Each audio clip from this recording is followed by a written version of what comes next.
Hello दोस्तों, welcome back to my channel. अगर आपने अभी तक मेरे चैनल को सब्सक्राइब नहीं किया है तो प्लीज जल्दी से मेरे चैनल को सब्सक्राइब कर दें। अगर आप लोग हर नए आने वाले कोरियन ड्रामा की एक्सप्लेनेशन देखना चाहते हैं तो आप मेरे सेकंड चैनल पर देख सकते हैं। चैनल का लिंक आपको डिस्क्रिप्शन बॉक्स में मिल जाएगा। लास्ट एपिसोड की शुरुआत में मूजियाओ को लिन दो वो पैसे देता है जो इसने अपने घर बेचकर हासिल किए होते हैं। मूजिया इन पैसों को रख लेती है। अब मूजियाओ मुख्तलिफ इन्वेस्टर्स के पास जा रही होती है अपना बिजनेस प्लान लेकर, लेकिन कोई भी इनकी कंपनी में इन्वेस्ट करने के लिए तैयार नहीं होता और दूसरी तरफ लिन दो नर्सरी में काम कर रहा होता है। और अब फाइनली मूजिया को इन्वेस्टमेंट मिल जाती है। इन्वेस्टमेंट मिलने की खुशी में मूजिया अपने कोलीग्स के साथ एंजॉय कर रही होती है। और अब मूजिया जब इन सबको सैलरी दे रही होती तो कहने लगती है कि ये पैसे मैं अपनी पॉकेट से नहीं दे रही बल्कि ये तुम सब लोगों की मेहनत का नतीजा है। अब मूजिया टियानरुंग को कॉल करके बताती है कि हमें इन्वेस्टमेंट मिल गई और अब सभी चीजें बेहतर से बेहतर होती जा रही हैं। टियानरुंग कहती कि मुझे पहले ही पता था कि तुम सब ठीक कर लोगी। टियानरुंग को वेनबिंग कॉल करके बताता है कि मेरे डैड ने बहुत ज्यादा इंटरेस्ट वाला लोन ले लिया है। ये बात सुनकर टियानरुंग चौंक जाती है। वेनबिंग अपने डैड से पूछ रहा होता है कि डैड आपने लोन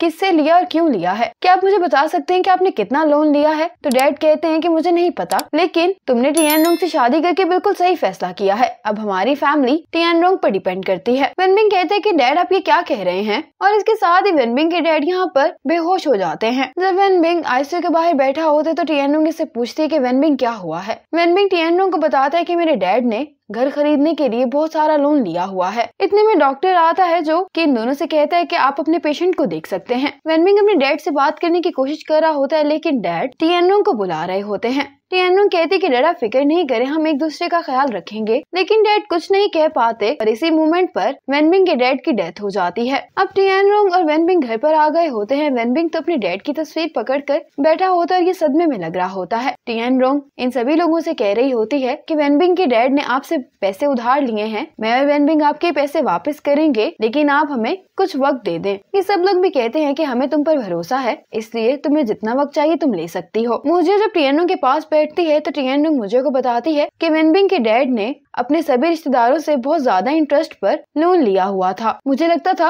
कि घर खरीदने के बारे में मैं ही पागल हूँ, लेकिन वेनबिंग और इसके डैड ने तो हद ही कर दी है। टियानरुंग कहती कि वेनबिंग को ऐसा लग रहा है कि उसके डैड ने ये पैसे इसलिए उधार पर लिए थे क्योंकि मैंने लोन के पैसे देने से इनकार कर दिया था। टियानरुंग रोते हुए मुझे को बताती है कि रिश्तेदारों से पैसे उधार पर लेने के अलावा वेनबिंग के डैड ने और भी बहुत सारा लोन लिया हुआ है। इतना लोन है कि मैं तुम्हें बता नहीं सकती। मुझे कहती है कि फ्यूनरल के बाद मैं और तुम मिलकर इसका कोई हल तलाश कर लेंगे। फिर मुझे भागते हुए नर्सरी आती है तो किसी ने इनके उन फ्लावर्स को उलट पुलट कर दिया होता है जो इन्होंने डिलीवर करने होते हैं। फिर मूजिया और लिंदा अपने वर्कर्स के साथ मिलकर दोबारा से इन प्लांट्स को ठीक करते हैं, जिसके बाद लिंदा मूजिया से कहता है कि अब से मैं नर्सरी की 24/7 हिफाजत किया करूंगा। मुझे हंसने लगती है, कहती है कि अब मेरे जाने का वक्त हो गया है। लिंदा कहता है कि अब वक्त आ गया जब मुझे तुम्हें कुछ बताना है। मूजिया कहती कि कहो। लिंदा मूजिया को कहता है कि मैं तुम्हें पसंद करता हूँ। लिंदा मूजिया से कहता है कि जब हम पहली दफा रेस्टोरेंट में मिले थे तभी से मुझे तुम पर क्रश है, लेकिन पहले मुझे ये बात तुम्हें बताने का मौका नहीं मिला। मूजिया लिंदा से कहती कि तुम्हारे अंदर ऐसी बहुत सारी क्वालिटीज हैं जो मुझे पसंद हैं और तुमने ही मुझे जिंडा से यहाँ पर आने का हौसला दिया है। मूजिया कहने लगती है, लेकिन लिंदा उसको रोक देता है। लिंदा कहता है कि अब तुम मुझसे ये बात करने वाली हो कि हम दोस्त रह सकते हैं। तो मूजिया कहती है कि मैंने जॉयलैंड्स के इसलिए ज्वाइन किया था क्योंकि मैं कुछ ऐसा करना चाहती थी जो मीनिंगफुल हो, क्योंकि मैं अपने काम से इस दुनिया में कुछ बेहतरीन आना चाहती हूँ। लिंदा कहता है कि मुझे डेट करने से तुम्हारा फोकस अपने काम से हट जाएगा। तो मुझे कहती कि हाँ। मुझे ये कहकर जाने लगते है तो लिंदा कहता है कि क्या मेरा कोई चांस भी नहीं है? तो मुझे कहती कि नहीं। लिंदा इससे कहता है कि मैं तुम्हारा इंतजार करूंगा, लेकिन मुझे कहती कि मेरा इंतजार नहीं करना और इसे बाय करके चली जाती है। आज जब टियानरुंग घर आती है तो वेनबिंग टियानरुंग से कहता है कि जो पैसे तुम्हें घर बेचकर मिले हैं क्या हम उन पैसों से लोन नहीं दे सकते? तो टियानरुंग कहती है कि मैंने वो पैसे इन्वेस्ट कर दिए हैं। ये बात सुनकर वेनबिंग को गुस्सा आ जाता है, कहता है कि इतने कठिन हालात में तुम्हें इन्वेस्टमेंट की कैसे सोच सकती है? अगर तुम मुझे वो पैसे दे देती तो मैं अपने डैड से लोन लेने के लिए नहीं कहता और आज मेरे डैड जिंदा होते। टियानरुंग को भी गुस्सा आ जाता है और वो कहने लगती है कि तुम्हें अभी भी यही लग रहा है कि उन्होंने तुम्हारी खातिर इतना लोन लिया है। और अब ये वेनबिंग को पेपर्स दिखाकर कहने लगती है कि तुम जानते भी हो कि तुम्हारे डैड कब से लोन ले रहे हैं, इतने लोन के बावजूद भी तुम्हें पूरा यूनिट खरीदने का शौक चढ़ा हुआ था। मैंने तुम्हें कितनी दफा कहा कि हमें ये घर बेच देने चाहिए, लेकिन तुमने मेरी एक नहीं सुनी। और ये इतना लोन है कि हम 10-20 साल में भी इसको नहीं चुका सकते हैं। ये कह के टियानुंग अंदर आ जाती है और ये अंदर आकर बहुत ज्यादा रोने लगती है। अगली सुबह जब टियानुंग उठती है तो इन्हें कोर्ट की तरफ से नोटिस आता है कि अगर इन्होंने लोन पे नहीं किया तो इनके सारे घर हुकूमत जब्त कर लेगी। ये नोटिस देखने के बाद अब ये दोनों घर बेचने के लिए आ गए होते हैं। वैन बिंग अभी भी ज्यादा पैसे मांग रहा होता है, लेकिन टियानुंग जितने पैसे इनका क्लाइंट कहता है उतने पैसों में घर बेच देती है। और फिर ये दोनों अपनी गाड़ी भी बेचने के लिए आ जाते हैं। फिर जब ये लोग घर पहुँचते हैं तो इनको कोर्ट की तरफ से फिर से नोटिस आया होता है। वो सारे घर जो लोन लेकर खरीदे गए थे वैन बिंग और टियानुंग के लिए अजाब बन जाते हैं, और इस लोन से छुटकारा पाने के लिए टियानुंग के पास जितने भी घर थे वो बेच देती है। और इस तरह से टियानुंग एक ही रात में आसमान से जमीन पर आ जाती है और अब टियानुंग अपने पुराने घर में ही आ गई होती है। टियानुंग यहाँ पर खड़ी होकर इस घर को देख रही होती है। उसको याद आ रहा होता है कि कैसे इसकी और वैन बिंग की कहानी इस घर से शुरू हुई थी। ये सोचते हुए ही टियानुंग यहाँ पर बेहोश होकर गिर जाती है। टियानुंग की हॉस्पिटल में जब आंख खुलती है तो मुझे उसके पास बैठी होती है। टियानुंग मुझे उसे कहती है कि मैं इतने साल लग्जरी घरों के पीछे भागती रही, देखो मेरी लालच ने मेरा क्या हाल कर दिया है। मुझे कहती है कि तुम्हारे घर चले गए हैं, लेकिन तुम्हारे पास अभी भी मैं हूँ और वैन बिंग भी तुम्हारे साथ है, और उसके साथ ही तुम लोगों के पास एक अपार्टमेंट है रहने के लिए, और तुम मेरी कंपनी में शेयर होल्डर भी हो। टियानुंग कहती कि वो पैसे मैंने इन्वेस्ट नहीं किए थे, बल्कि तुम्हारी मदद करने के लिए दिए थे। मुझे उसे कहती कि तुम फिक्र नहीं करो, सब ठीक हो जाएगा। इसके साथ ही यहाँ पर वैन बिंग भी आ जाता है, जो टियानुंग के लिए बहुत परेशान होता है और इसका हाल पूछ रहा होता है। वैन बिंग टियानुंग से कहता है कि मुझे माफ कर दो, मैंने डैड से कहा था कि ये मेरा लक है कि मेरी तुमसे शादी हो गई है। अब मैं अपने लिए एक अच्छी सी जॉब तलाश करूंगा ताकि मैं तुम्हारा ख्याल रख सकूं। प्लीज मुझे एक और मौका दे दो। टियानुंग कहती है कि मुझे तुम पर भरोसा है। 12 साल पहले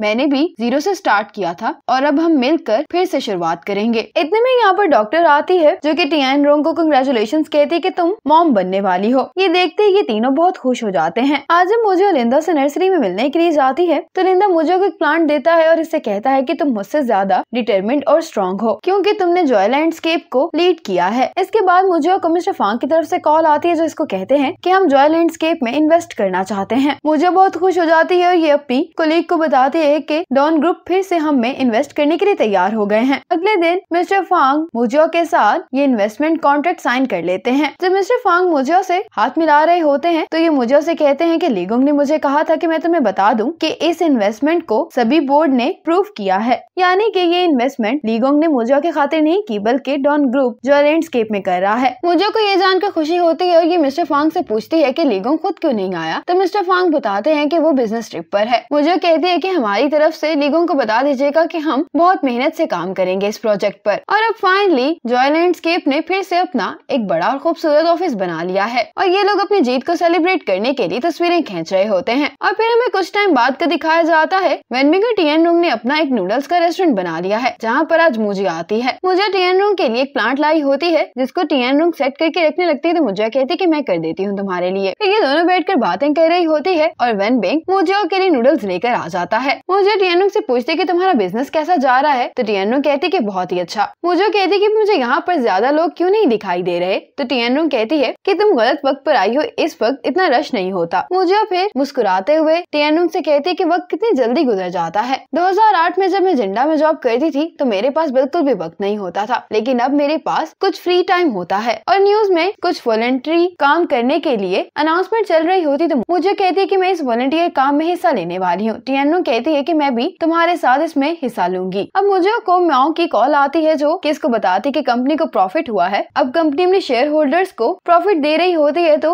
मुझे कहती कि मेरे और टियानुंग के लिए तुम कैश तैयार रखो। और अब ये लोग यहाँ पर बैठकर बातें कर रहे होते हैं और अपना एक दूसरे के साथ वक्त एंजॉय कर रहे होते हैं। और अब फाइनली मुझे ने जिनलोंग बे में अपना घर खरीद लिया होता है। ये अपना घर वीडियो कॉल के जरिए अपनी मॉम को दिखा रही होती है। मुझे जब अपनी मॉम को अपना कमरा दिखा रही होती तो कहती है कि हम अपने कमरे एक दूसरे के साथ बदल भी सकते हैं और अब आप जल्दी से आकर मेरे साथ मेरे घर में शिफ्ट हो जाएं। मॉम तो ये देखकर बहुत ही इमोशनल हो गई होती हैं कि मुझे ने फाइनली अपना घर खरीद लिया है। मॉम कहती है कि ये घर बहुत अच्छा है तो मुझे कहती है कि फिर बस आप जल्दी से यहाँ पर आ जाए क्योंकि ये घर काफी बड़ा है और मुझे आपके साथ की जरूरत है क्योंकि ये अपार्टमेंट घर तभी बनेगा जब आप मेरे साथ यहाँ पर आकर रहेंगी। मॉम मुझे से रोते हुए कहती है कि जहाँ तुम जाओगी वहाँ पर मैं आ जाऊंगी। मुझे अपनी मॉम से कहती है कि आप रोना बंद करें, ये खुशी का मौका है। तो मॉम कहती है कि मैं जानती हूँ ये मेरे खुशी के आंसू हैं। दूसरी तरफ आज ली गोंग अपने बिजनेस ट्रिप से वापस आ गया होता है। जब ली गोंग मिस्टर फांग के साथ आ रहा होता है तो ये पूछता है कि कॉन्ट्रैक्ट साइनिंग कैसी रही। मिस्टर फांग कहता है कि सब कुछ बिल्कुल ठीक रहा और मुजिया तुम्हें थैंक्स कह रही थी। ली गोंग फांग से कहता है कि तुम यहाँ से टैक्सी लेकर घर चले जाओ, मुझे ऐसे ही कुछ देर यहाँ पर घूमना है। और आज मुजिया उसी जगह पर आई होती है जहाँ पर ली गोंग ने इसको नेकलेस दिया था। ये इस जगह को देख रही होती है और ली गोंग को बहुत ज्यादा मिस भी कर रही होती है। ली गोंग भी यहाँ पर आया होता है और ये भी यहाँ पर आकर मुजिया को बहुत ज्यादा मिस कर रहा होता है। लेकिन फर्क ये होता है कि ये दोनों मुख्तलिफ वक्त पर यहाँ पर आए होते हैं। आज मुजिया वो घर देखने के लिए आई होती है जो इसने और टिएन रोंग ने बीजिंग आकर लिया था और सोचने लगती है कि बीजिंग आने के बाद मुझे ये बात पता चली कि आप कैसे जीरो से शुरू करके टॉप पर जा सकते हैं। फिर मुजिया हर उस घर को देखने के लिए जाती है जो इसने इतने सालों में चेंज किए होते हैं। फिर ये डॉन ग्रुप को भी देखने आती है जहाँ पर इसकी मुलाकात ली गोंग से हुई होती है। यहाँ आते ही इसे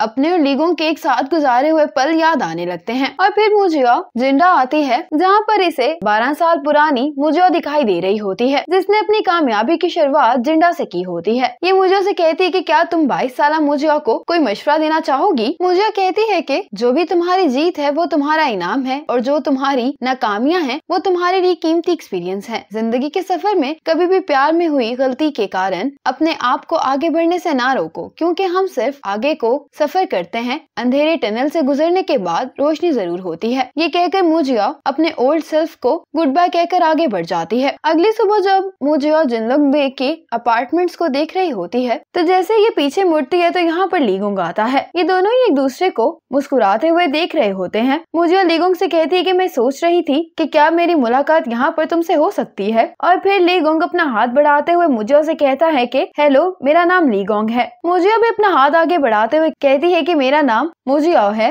ये दोनों एक दूसरे से एक बार फिर मिलकर बहुत खुश होते हैं और इनकी ये मुलाकात इनके लिए एक नई शुरुआत है। और इसी हैप्पी मोमेंट पर ये ड्रामा यहीं पर खत्म हो जाता है। आपको ये ड्रामा कैसा लगा कमेंट सेक्शन में जरूर बताइएगा। इसी तरह के इंटरेस्टिंग ड्रामास देखने के लिए स्टे ट्यून्ड।